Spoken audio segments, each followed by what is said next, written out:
Salut les amis, alors j'espère que ça va. Aujourd'hui encore, je vais vous donner plein de petits exercices super sympas pour soulager votre syndrome du pyramidal ou syndrome du piriforme.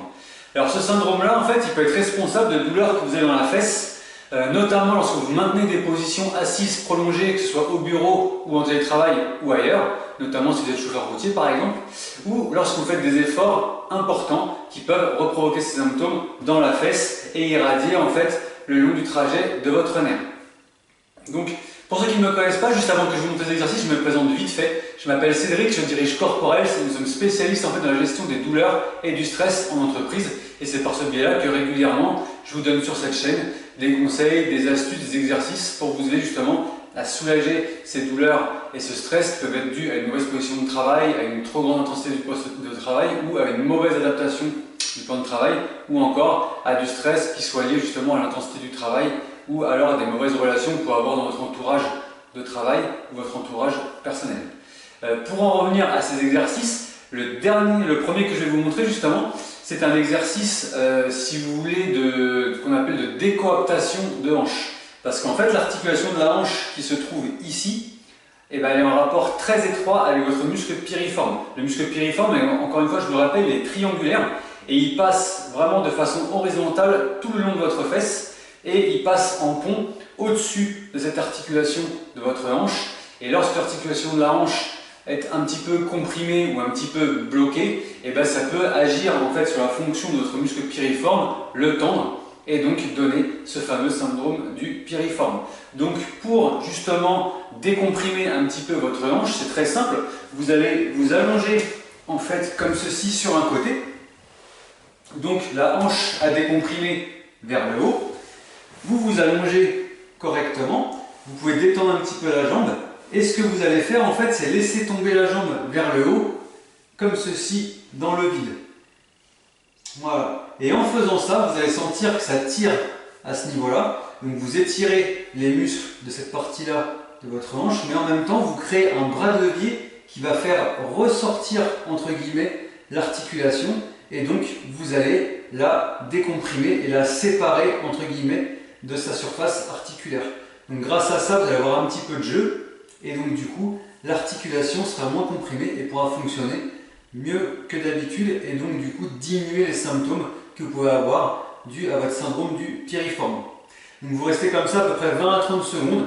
Si jamais c'est trop et que vous sentez que ça tire dans votre dos ou que ça tire trop fort au niveau du côté de votre hanche, et bien dans ces cas-là, vous stoppez ou vous le faites durer un petit peu moins longtemps. Je vous rappelle en fait que votre fémur, donc l'os principal de votre cuisse, a cette forme-là. Et en fait, il va s'insérer dans l'articulation à ce niveau-là, au niveau du gros os qui est sur votre côté. Et donc, en créant ce fameux bras de levier, au niveau du bas, la partie du fémur va se décoller légèrement de l'articulation. Et donc, du coup, créer un petit jeu. Et dans ces cas-là, l'articulation va pouvoir être beaucoup plus libre et faire fonctionner la hanche correctement. Et donc, le muscle piriforme, encore une fois, va pouvoir se relâcher et fonctionner correctement lui aussi et faire diminuer l'inflammation qu'il y a au niveau de votre nerf. Donc là, on a vu un travail articulaire dans le premier exercice. Donc là, dans le deuxième exercice que je vais vous montrer, on va plutôt faire un travail musculaire, donc un travail d'étirement du muscle piriforme, qui est le muscle principal responsable en fait de ce syndrome pyramidal. Donc du coup, ce qu'il faut faire, c'est s'allonger sur le dos comme ceci, de façon classique. Et du coup, pour étirer le muscle de ce côté-ci, c'est très simple. Avec la cheville, on va venir se placer sur le genou opposé, comme ceci. Ensuite, avec vos mains, vous allez venir attraper la face arrière de votre cuisse opposée au muscle à étirer. Donc si là j'étire mon fessier gauche, je vais attraper ma cuisse droite. Et une fois que j'ai attrapé ma cuisse droite, je ramène la jambe droite vers moi, ce qui va avoir pour effet de mettre en tension ma fesse gauche et vous allez sentir l'étirement le long du muscle piriforme. Et vous maintenez la position 20 à 30 secondes, vous pouvez garder la tête sur le coussin pour être à l'aise et vous maintenez la position comme ceci, comme je viens de vous le dire, 20 à 30 secondes.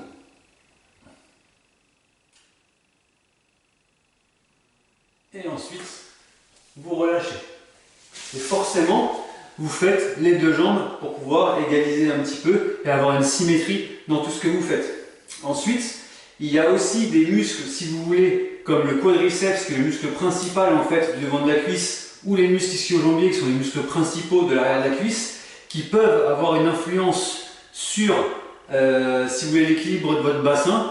Et si ces muscles-là tirent un peu trop fort sur leur bassin au niveau de leur point d'insertion, ils peuvent modifier un petit peu le rôle de votre piriforme et donc du coup indirectement provoquer un syndrome du piriforme. Donc je vais vous montrer comment on étire le muscle quadriceps, c'est très simple.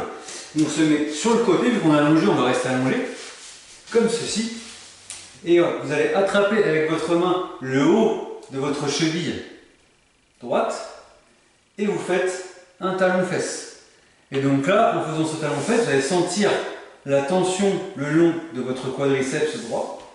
Et si vous voulez étirer un muscle qui s'appelle le psoas, vous pouvez même, si vous voulez, essayer de pousser votre hanche vers l'avant et reculer la cuisse. Et là, cette fois-ci, la tension va se trouver vraiment tout le long de la cuisse jusqu'à votre rotule et vous pouvez même le sentir un petit peu dans le ventre. Si vous voulez étirer les muscles ischio, vous pouvez vous mettre comme ceci, jambes tendues à ce niveau-là. Vous vous tenez bien droit, le bassin qui n'est pas orienté comme ceci mais vraiment orienté face au mur. Et en fait, si vous voulez, vous vous penchez comme ceci. Ne faites pas l'erreur d'aller chercher comme ça, parce que là on plie sur le dos et les ischios ne servent pas sur le dos. Il faut vraiment faire basculer le bassin, donc on se penche en avant comme ceci. Et moi, comme je ne suis pas super souple, et bien déjà tout de suite, je le sens, juste avec ce petit mouvement, que ça tire à l'arrière de ma cuisse. Vous maintenez la position comme ceci, pareil, 20 à 30 secondes. Et encore une fois, que ce soit pour l'étirement du quadriceps ou l'étirement des ischios, vous faites les deux jambes pour être sûr d'apporter de la symétrie dans tout ce que vous faites. Voilà, troisième partie de cette vidéo, c'est pas un exercice mais c'est plus un massage. Dans des vidéos précédentes, je vous ai montré des massages que vous pouvez faire vous-même à la main ou avec un pistolet de massage. Bon, un pistolet de massage, on n'en a pas toujours avec soi. Les massages que je vais vous montrer maintenant, on peut le faire aussi avec un rouleau de massage, mais ça c'est pareil, on n'a pas toujours un rouleau de massage avec soi. On peut le faire avec une balle de baseball, là c'est pareil, une balle de baseball, on ne l'a pas toujours dans la maison, alors que normalement une balle de tennis, on a toujours une qui traîne. Donc vous pouvez très bien faire cet exercice avec la balle de tennis. Donc le but du jeu, si vous voulez, ça va en fait être de positionner votre fesse dans la région douloureuse au niveau de la balle de tennis. Et une fois que c'est positionné, vous créez un petit mouvement de massage en roulant sur la balle de tennis et en mettant du poids dessus. Et grâce à ça, en fait, si vous voulez, vous allez avoir une petite compression du muscle. Et d'ailleurs, effectivement, le fait de masser dans cette région-là, ça peut reprovoquer les symptômes douloureux, notamment des petites décharges électriques dans la fesse, à l'arrière de la cuisse ou au niveau du mollet. Donc ne soyez pas inquiets, c'est complètement normal. Ne faites pas ce massage-là, ou le massage en général, trop longtemps pour ne pas reprovoquer l'inflammation s'il y en a une. Et donc du coup, le mieux c'est que je vous montre. Donc, vous voyez, on prend la petite balle, vous mettez un point d'appui ici pour bien tenir, et en fait vous placez votre fesse au niveau de la balle.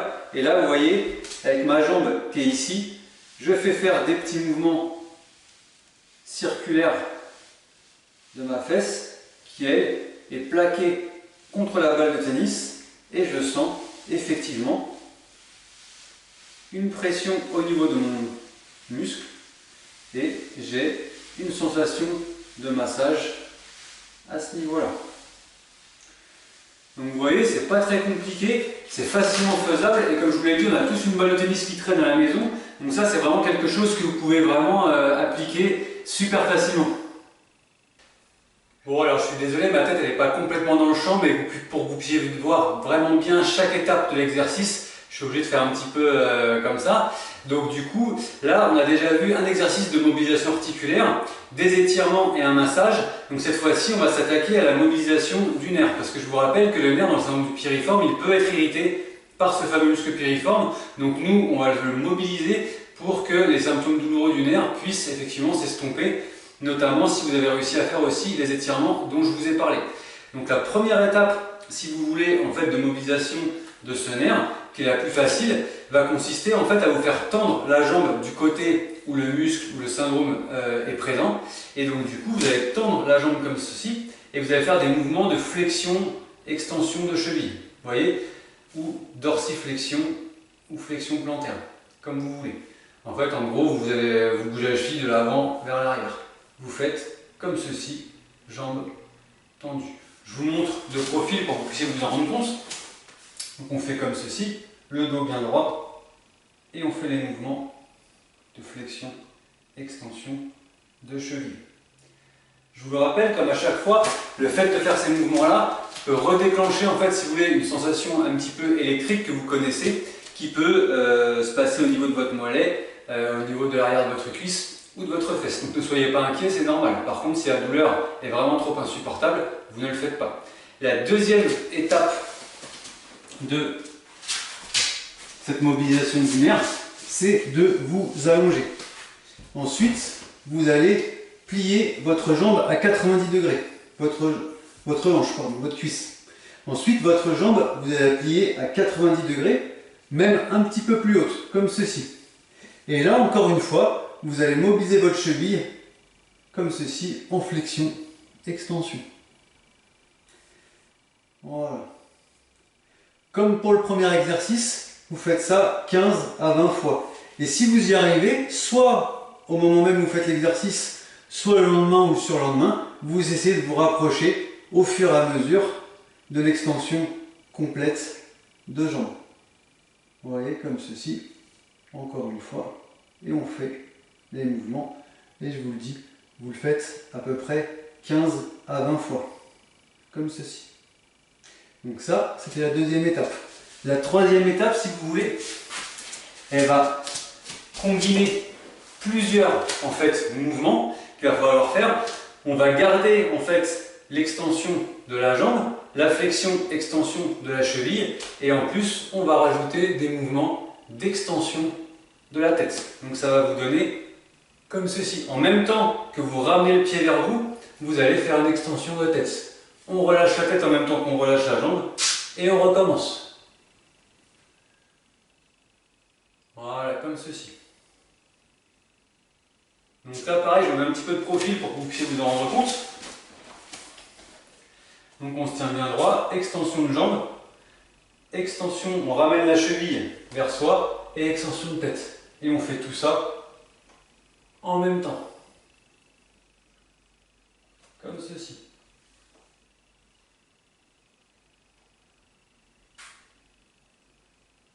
Et vous faites ça pareil, 15 à 20 fois, ou pendant 15 à 20 secondes. Là c'est pareil, c'est au feeling, c'est comme vous le sentez, comme vous êtes bien. Donc moi j'ai fini avec tous les exercices que je vais vous montrer pour aujourd'hui. Là, je vous ai toujours, dans toutes les vidéos que je vous ai données, je vous ai toujours donné un étirement, un travail articulaire, un massage et une mobilisation nerveuse, parce qu'en général on essaie de faire un petit peu tout ça dans la même session d'exercice pour pouvoir avoir une action vraiment sur tous les éléments qui peuvent, si vous voulez, constituer ce syndrome du piriforme. Donc moi je vous conseille de le faire comme ça. Comme dans tous les exercices de détente, vous pouvez même, si vous voulez, ça peut faire du bien, appliquer un peu de chaud ou appliquer un petit peu de froid. Ça c'est quelque chose qu'on peut faire vraiment assez facilement. On a toujours un peu de chaud ou un petit peu de froid avec ça, on peut se débrouiller, en tout cas c'est pas très compliqué.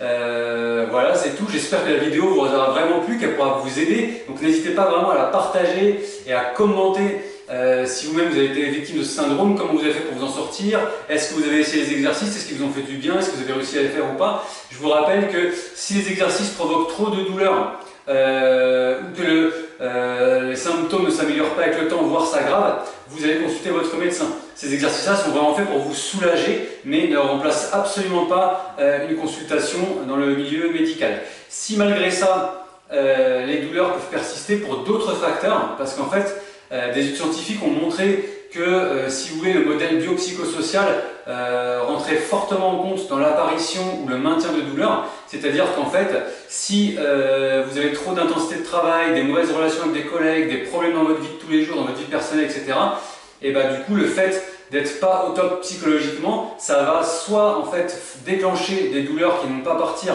ou les maintenir, parce qu'en fait, le gros problème, c'est que pour enlever une douleur, il faut enlever tous les facteurs déclenchants. Donc les facteurs déclenchants peuvent être tout bêtement mécaniques, et ça on le corrige facilement, mais parfois ça peut être dû à des choses qui sont un petit peu plus compliquées et qu'il faut soulager. Et moi justement par rapport à ça, j'ai mis une méthode en place hyper simple, qui prend pas beaucoup de temps et qui agit vraiment sur tous ces facteurs de risque, qu'ils soient psychologiques, physiques ou environnementaux. C'est-à-dire que je vous donne aussi des méthodes pour aménager votre poste de travail, que vous soyez au bureau ou en télétravail, et que vous ayez une pièce dédiée avec un bureau pour travailler ou vous n'ayez pas de pièce dédiée. Je vous fournis même des petits outils pareils qui peuvent mesurer en temps réel l'évolution de votre douleur et de votre stress, comme ça vous pouvez vraiment voir vos progrès et c'est super encourageant. Donc du coup je vous invite à la faire parce que je vous donne aussi même des petits exercices, mais pas des exercices où après une journée de travail qui est super crevante, vous faire 30 minutes d'exercice après la journée, parce que déjà vous ne le ferez pas, et franchement j'avoue c'est chiant. Donc du coup, moi vous allez voir comment je les ai intégrés, comment je vais faire en sorte pour pas que ça vous prenne du temps sur votre journée et que ça change vraiment rien à votre timing. Vous pouvez d'ailleurs voir la vidéo qui est en lien au niveau de la description de la vidéo ou en commentaire épinglé. C'est une vidéo gratuite où je vous explique absolument tout. Voilà, en tout cas je vous souhaite une très belle journée, prenez soin de vous, vous le méritez et je vous dis à bientôt. Ciao ciao.